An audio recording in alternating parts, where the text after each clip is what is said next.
Growth of Rural Industry by Sam Perkins and Stephen Dwyer. So what are some of the big takeaways you need to get from our video?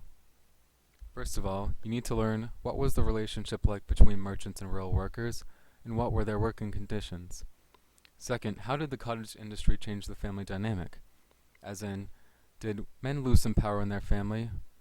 And did women gain any? And did the children work at all? Hint, they did.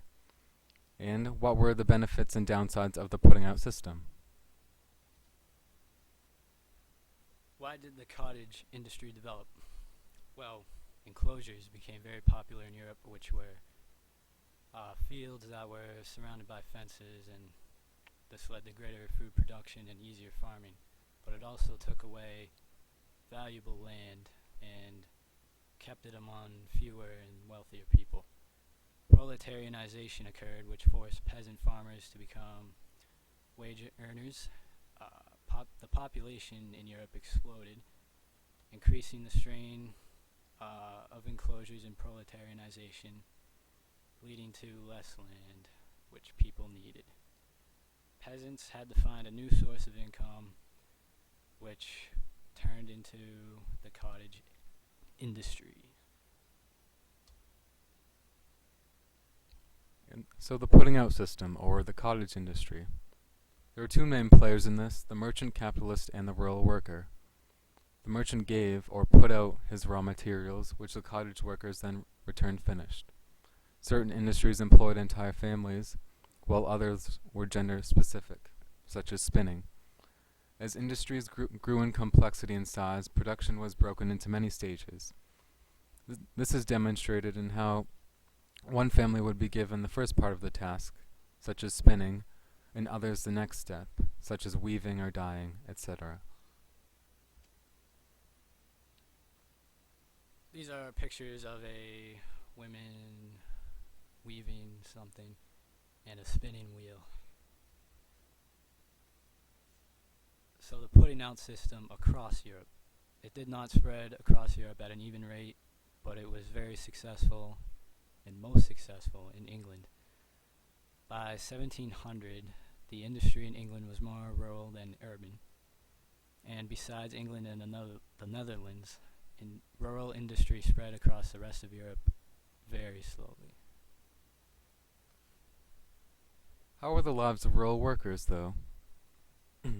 Before the Industrial Revolution, and including during this time, most rural workers produced textiles. The cottage, which the industry got its name after, was cramped and dingy. One room served as kitchen, working area, and bedroom. Handloom weaving was a family affair, which was done in the home. Men worked the loom, and women and children prepared threads and bobbins.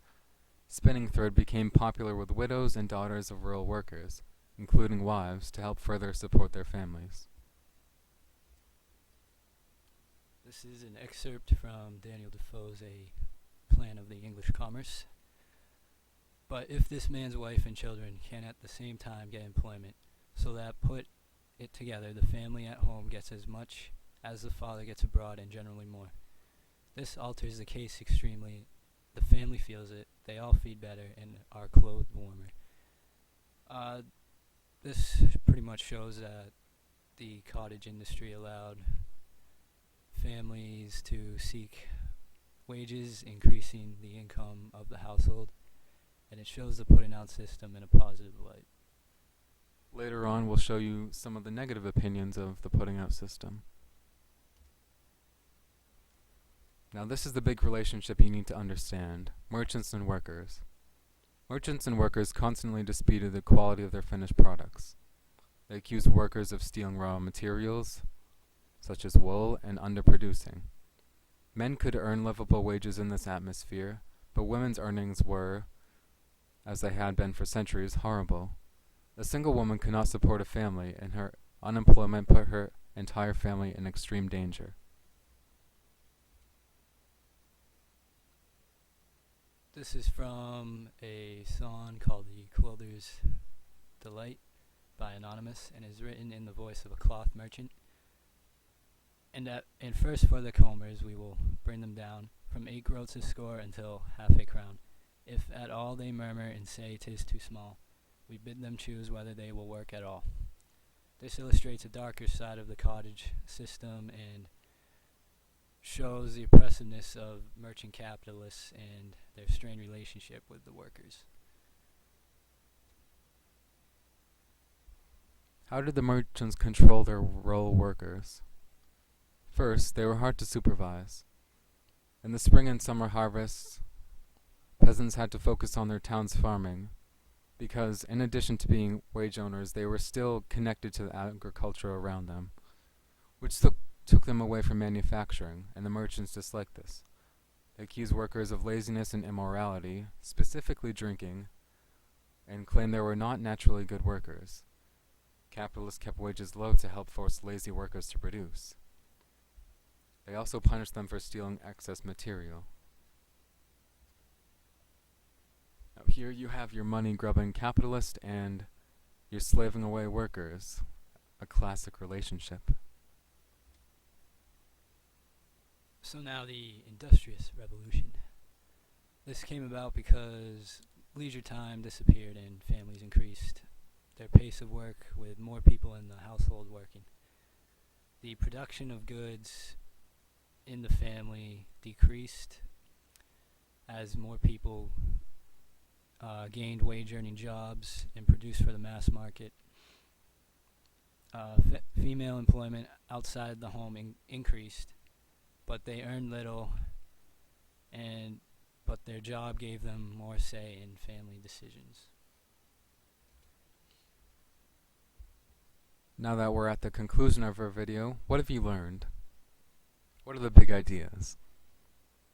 Peasants in this time period had to work longer hours, but they could also now make their own choices. They could buy from the emerging consumer economy. The atmosphere of the Industrious Revolution also set up the Industrial Revolution. All members in a house now worked for wages, and family businesses and expert guilds began to disappear. It set up the kind of atmosphere that we're more used to today, where everyone in the family goes out and gets a job, and we don't really have any guilds, or there's no blacksmithing. And despite oppression, loss of land, and questionable working conditions, the cottage industry generally increased living standards. As you saw, there were two sides of this coin, but we generally think that it helped people more than it oppressed them. Wage-earning families were also now able to buy sufficient food and purchase new consumer goods, as Defoe's excerpt explained, which were considered luxuries before. People, at one time, were both more dependent on merchants, but they were also more independent in their homes. This time period is a contradiction, but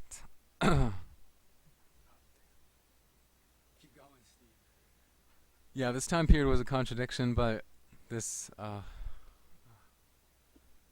but it was also generally good.